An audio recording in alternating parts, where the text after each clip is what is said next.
Hello बच्चों, पिछले lecture में आप लोगों ने देखा था कि किस तरीके से हम लोग किसी भी फंक्शन y का डिफरेंशिएशन x के रिस्पेक्ट में करते हैं। इस चीज़ को हम लोगों ने देखा था और कई सारे फार्मूले जिनमें जनरल फार्मूले, डिस्ट्रीब्यूटिव फार्मूले, plus minus, division, log, trigonometry, इन सब के फार्मूलों और इनके डिफरेंशिएशन को हम लोगों ने पढ़ा था।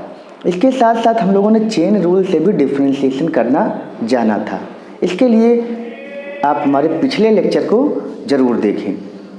और अब हम लोग इस dy बाई dx के ग्राफिकल रिप्रेजेंटेशन को देखने चल रहे हैं कि अगर ग्राफ से तुमको कोई dy बाई dx निकालने को कहे तो किस तरह से आप ग्राफिकली किसी डिफरेंशिएशन को हम निकाल सकते हैं y का x के रेस्पेक्ट में, x का t के रेस्पेक्ट में। जो भी दो वेरिएबल के बीच में हमें इक्वेशन दिए हों या ग्राफ दिए हों, उनकी हेल्प से हम dy बाई dx को किस तरीके से निकालते हैं, ये चीज़ हम आज जानेंगे। तो चलते हैं, हमारा टॉपिक है graphical representation of dy by dx। मान लेते हैं कि अगर y और x एक दूसरे पर डिपेंडेंट है, यानी कि y जो है वो फंक्शन ऑफ क्या है, x है, तब कहा जाएगा कि y x पर डिपेंडेंट है। अब y और x अगर एक दूसरे पर डिपेंडेंट है तो निश्चित रूप से उनके बीच में कोई ग्राफ होगा। मान लेते हैं कि वह ग्राफ जो होता है वो इस तरह से है। मान लेते हैं ग्राफ y और x के बीच में है, ठीक है ना। अब हम फिर से इसकी मूल संकल्पना पे चलेंगे कि y और x के डिफरेंशिएशन होता क्या है। तो डिफरेंशिएशन होता है rate, instantaneous rate of change of a quantity with respect to change in any other quantity. यानी कि ये dy बाई dx जो होता है वो instantaneous rate of change of a quantity with respect to change in other quantity होता है। तो पहले हम चलो इसके बीच में मान लेते हैं कि एक पॉइंट A है और एक पॉइंट क्या है, B है, ठीक है ना। तो फिर से इंस्टेंटेनियस और एवरेज का कंसेप्ट हम लोग देखेंगे। मान लेते हैं कि इस पॉइंट A पर हमारा जो x है वो x1 है और B पर जो हमारा है x वो है x2, ठीक। और A पर जो हमारा y है वो है y1 और B पर जो है वो y की वैल्यू y2 है, ठीक। अब अगर तुम ध्यान दो तो यह वैल्यू, ये पूरा यहाँ से यहाँ तक x2 हो जाएगा, यहाँ से यहाँ तक x1 हो जाएगा। तो ये वैल्यू क्या हो जाएगी, यह वैल्यू हो जाएगी हमारी x2 माइनस x1 और इसी को तुम लोग कहते हो डेल्टा x। ये पूरा x2 है, ये पूरा x1 है, तो ये वैल्यू हो जाएगी x2 माइनस x1, यानी कि इसको डेल्टा x बोलोगे। इसी तरह से ये पूरी वैल्यू है y2, ये पूरी वैल्यू है y1, तो ये वैल्यू क्या हो जाएगी, ये यहाँ से यहाँ तक की वैल्यू हो जाएगी y2 माइनस y1, यानी कि हो जाएगा ये डेल्टा y। अब अगर तुम ध्यान दो तो delta y is change in y with respect to change in x। तो डेल्टा y चेंज तब आ रहा है जब x में करस्पॉन्डिंग चेंज डेल्टा x हो। तो डेल्टा x के चेंज के फलस्वरूप y में जो होने वाला चेंज है वो डेल्टा y है। अब ये जो delta y upon delta x है, ये क्या है, ये क्या है, एवरेज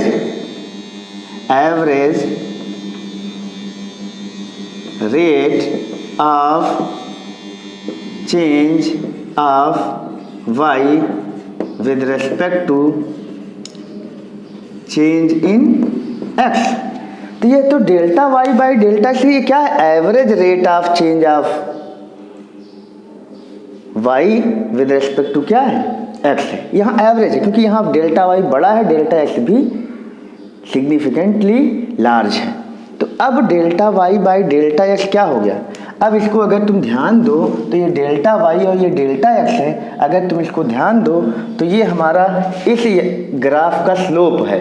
A से B तक को अगर तुम मिला दो तो इस ग्राफ का क्या है, ये स्लोप है। मान लेते हैं ये एंगल अगर थीटा है तो delta y by delta x यानी कि y2 माइनस y1 अपान x2 माइनस y1 अपान x2 माइनस x1, यही delta y by delta x है। और यही ग्राफ से अगर तुम ध्यान दो तो डेल्टा y इस ट्राइंगल का परपेंडिकुलर है और डेल्टा x इस ट्राइंगल का बेस है।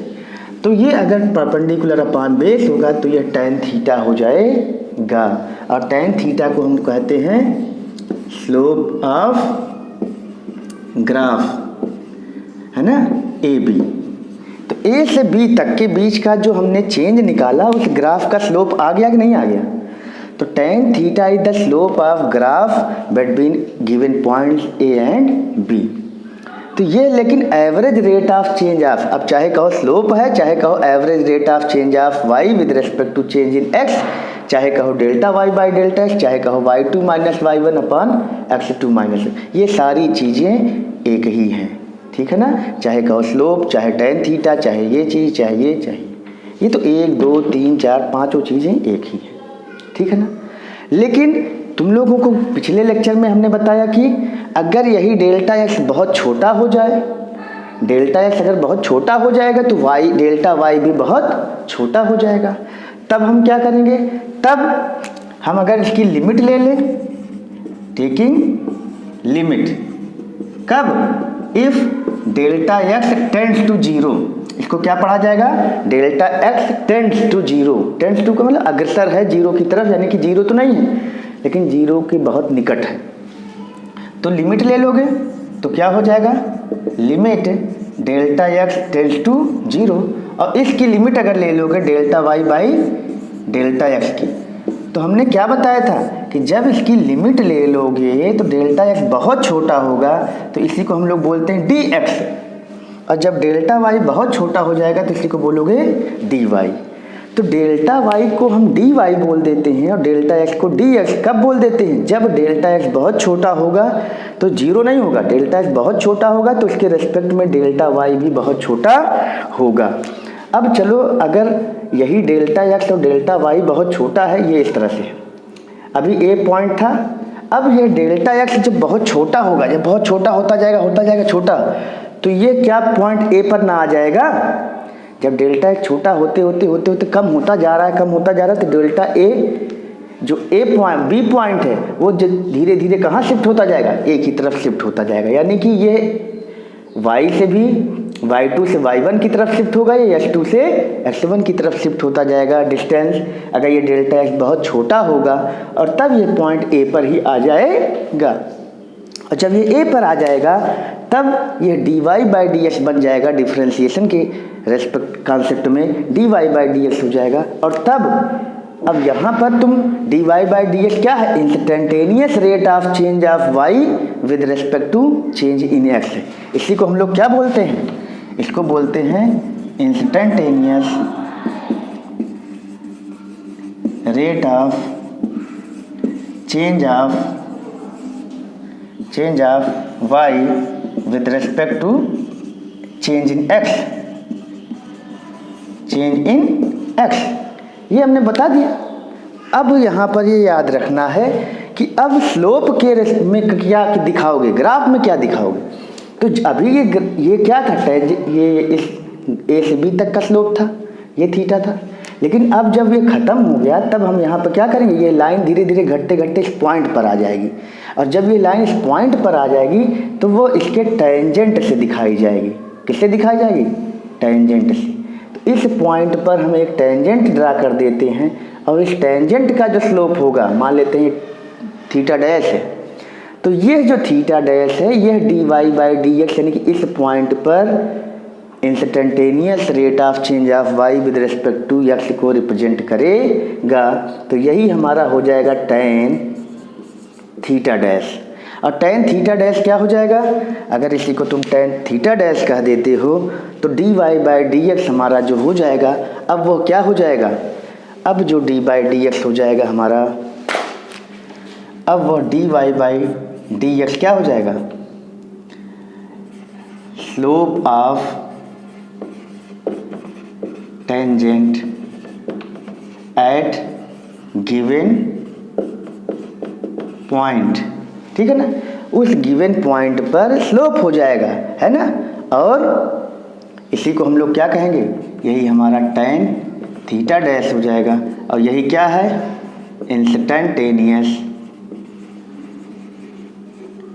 Instantaneous rate of change of y with respect to change in x।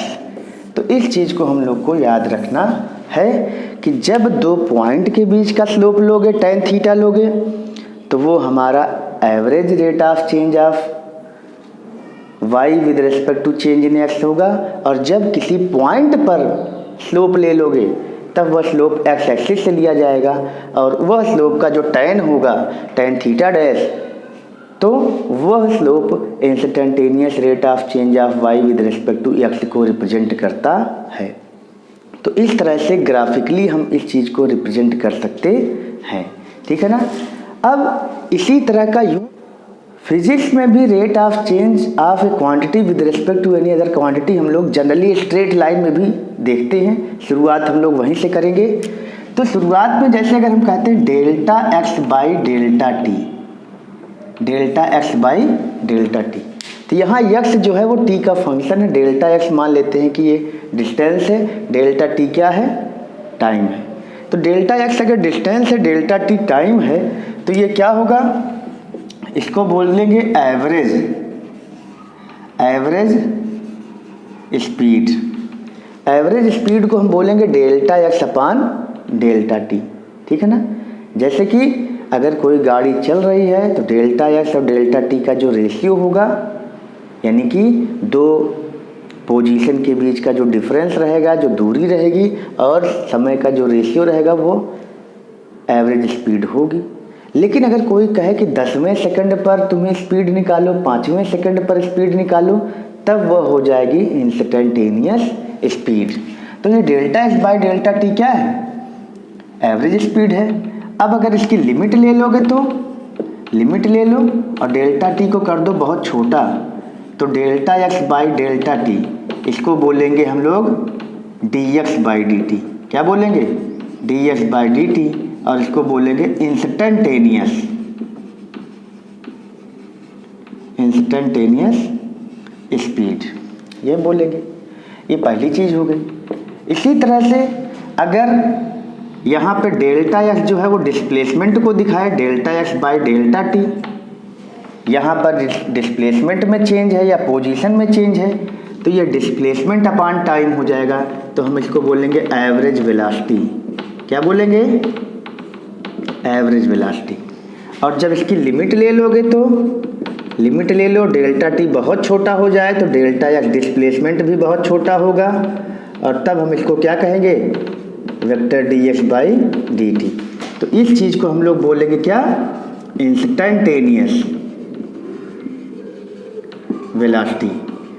अब इंस्टेंटेनियस और एवरेज का मतलब तुम लोग जान रहे हो। इंस्टेंटेनियस में किसी पॉइंट का स्लोप लेते हैं, किसी पॉइंट पर हम टेंजेंट ड्रा करके उसका स्लोप ले लेते हैं, और एवरेज के लिए हम दो पॉइंट के बीच का डिफरेंस लेते हैं, और जैसे डेल्टा एक्स लेंगे, डेल्टा डी लेंगे, दोनों को डिवाइड कर देंगे। अभी एक एग्जांपल लेते हैं, उससे क्लियर होगा।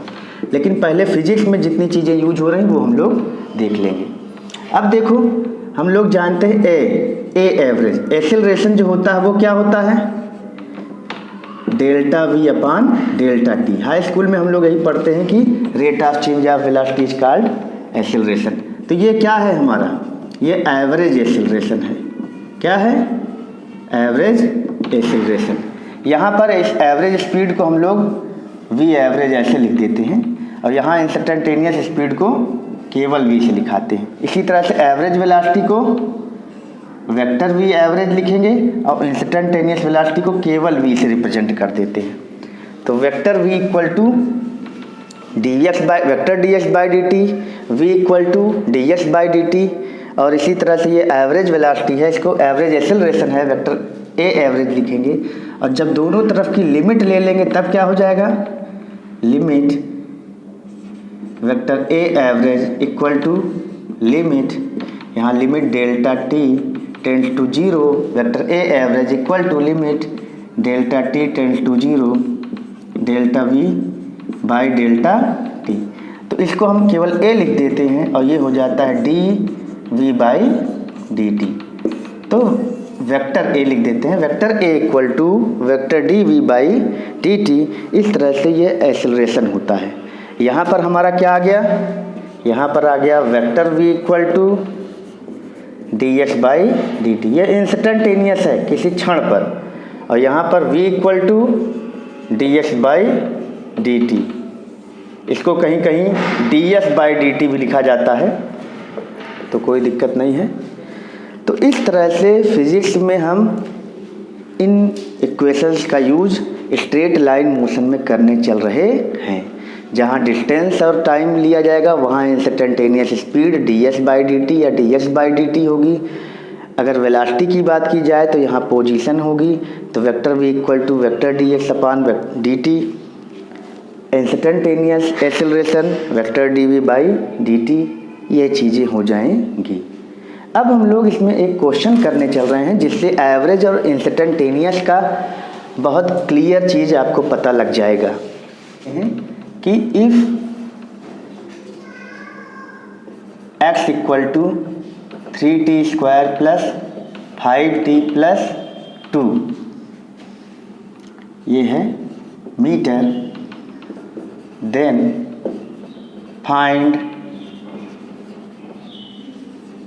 फाइंड में पहला average speed from 2 to 4 second, 2 second to 4 second, और दूसरा instantaneous speed at t equal to 2 second. यहाँ दो क्वेश्चन पूछे गए हैं हमसे, बड़े आराम से हम लोग करने चलेंगे। ये स्ट्रेट लाइन मोशन का क्वेश्चन है, लेकिन यहाँ पर एक बहुत इंपॉर्टेंट इसका यूज भी है कि कैसे हम इंस्टेंटेनियस निकालेंगे और कैसे हम एवरेज निकालेंगे।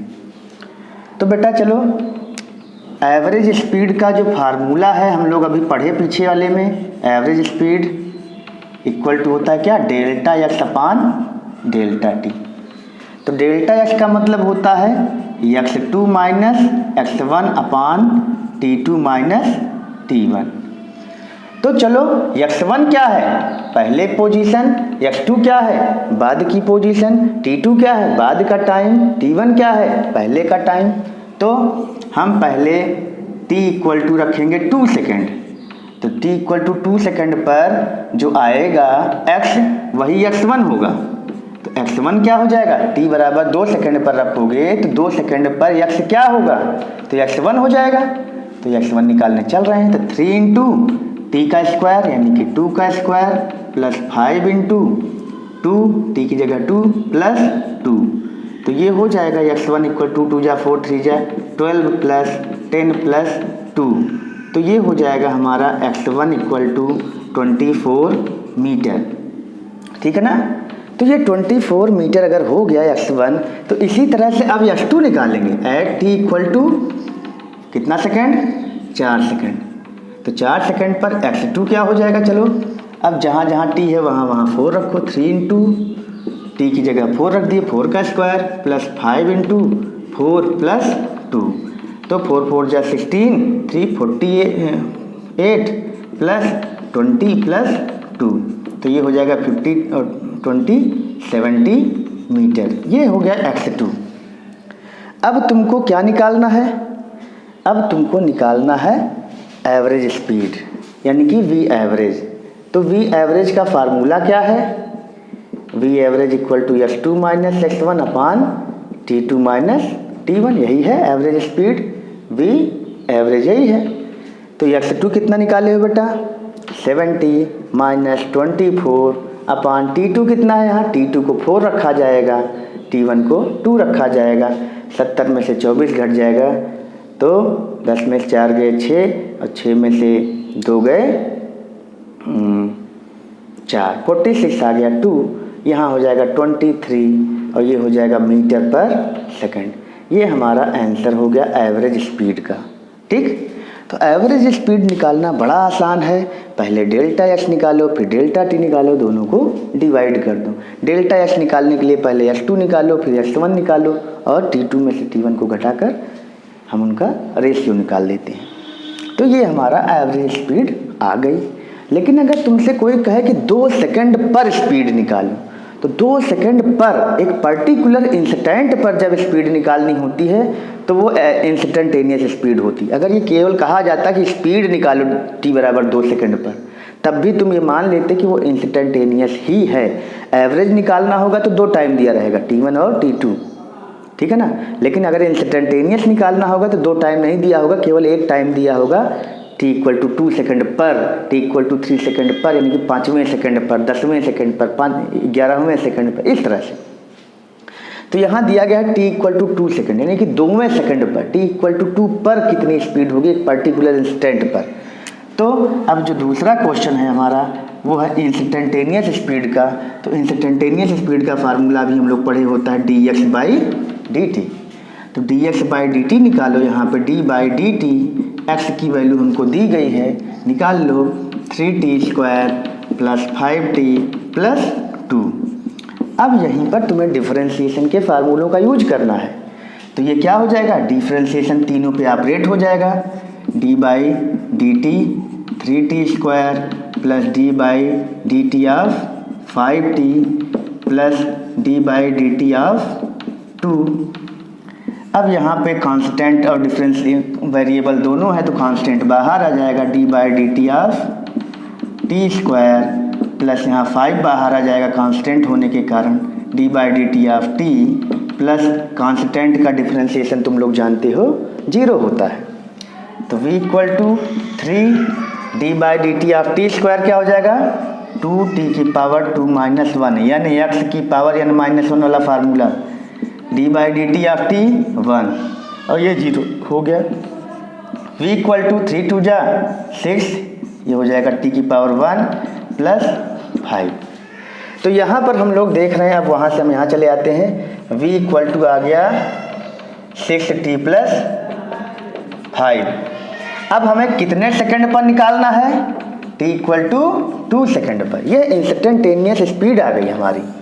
अब t = 2 सेकंड पर निकालना है तो v हम 2 पर निकाल लेंगे, t की जगह 2 रख देंगे, 6 × 2 + 5, तो v = हो जाएगा 17 मीटर पर सेकंड। तो इस तरह से डिफरेंशिएशन का यूज करके ही हम इंस्टेंटेनियस वेलोसिटी, इस तरह से हम लोग डिफरेंशिएशन का ही यूज करके इंस्टेंटेनियस स्पीड या इंस्टेंटेनियस वेलोसिटी को निकाल सकते हैं, जबकि हमें वो वेरिएशन दिया हो।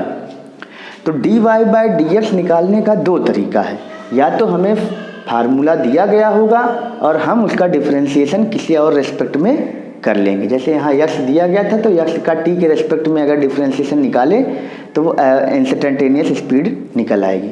लेकिन अगर नहीं दिया गया है तो हमें ग्राफ दिया होगा, तो या तो ग्राफ दिया होगा, तो ग्राफ पे अगर निकालना होगा तो क्या करोगे, ग्राफ से हम टेंजेंट निकाल लेंगे और टेंजेंट का जो स्लोप होगा वो निकालेंगे। अगर हमको x और t के बीच का ग्राफ दिया हो ऐसे इस तरह से, और इस पॉइंट A पर हमको कहा जाए कि इंस्टेंटेनियस स्पीड निकालो, तो तुम यहाँ से क्या करोगे, टेंजेंट ड्रा करोगे और ये एंगल निकालोगे। मान लेते हैं ये एंगल आ गया 60 डिग्री, तो यहाँ से जो इंस्टेंटेनियस स्पीड होगी A पर, जो इंस्टेंटेनियस स्पीड होगी A पर वो क्या हो जाएगी, tan 60 हो जाएगी और ये हो जाएगी √3 मीटर पर सेकंड। अगर ये t सेकंड में होगा और ये m मीटर में होगा। तो इस तरह से भी हम इंस्टेंटेनियस स्पीड को निकाल सकते हैं या इंस्टेंटेनियस वेलोसिटी को निकाल सकते हैं, जबकि या तो ग्राफ का टेंजेंट का स्लोप निकाल लेंगे और या तो इस दी गई चीज़ का डिफरेंशिएशन कर लेंगे, जबकि वेरिएशन का फार्मूला दिया गया हो। तो बच्चों इस तरह से हमें लगता है कि आज के लेक्चर में तुम लोग डिफरेंशिएशन का जो फिजिक्स में यूज है वो तुम लोग सीख गए हो। अगले लेक्चर में हम बहुत खतरनाक चीज़ें पढ़ने चल रहे हैं, मैक्सिमा एंड मिनिमा।